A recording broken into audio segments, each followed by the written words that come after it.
AP సర్కారుపై NHRC serious అయింది. కల్తీ పాల విషాదంపై రంగంలోకి దిగింది జాతీయ మానవ హక్కుల కమిషన్. సుమోటాగా విచారణకు స్వీకరించింది. 2 వారాల్లోగా నివేదిక సమర్పించాలని సీఎస్, డీజీపీలకు నోటీసులు ఇచ్చింది. తూర్పుగోదావరి జిల్లా రాజమహేంద్రవరంలో పలువురి ప్రాణాలు తీసిన కల్తీ పాల ఘటనపై జాతీయ మానవ హక్కుల కమిషన్ తీవ్రంగా స్పందించింది.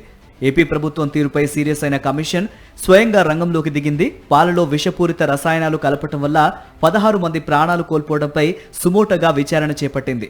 ఈ దారుణ ఘటనపై 2 వారాల్లోగా సమగ్ర నివేదిక సమర్పించాలని రాష్ట్ర ప్రభుత్వ ప్రధాన కార్యదర్శి, డైరెక్టర్ జనరల్ ఆఫ్ పోలీసులకు నోటీసులు జారీ చేసింది. మృతుల కుటుంబాలకు అందించిన పరిహారం, ఆసుపత్రిలో చికిత్స పొందుతున్న వారి ఆరోగ్య పరిస్థితి, పోలీసుల దర్యాప్తు పురోగతి తదితర పూర్తి వివరాలను ఆ నివేదికలో పొందుపరచాలని స్పష్టం చేసింది.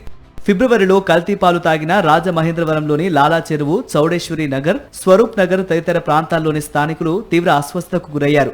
తీవ్రమైన కడుపు నొప్పి, వాంతులు, మూత్రపిండాలు పనిచేయకపోవడం వంటి లక్షణాలతో పలువురు ఆసుపత్రి పాలయ్యారు. వీరిలో ఎక్కువగా పసిపిల్లలు, వృద్ధులే ఉన్నారు.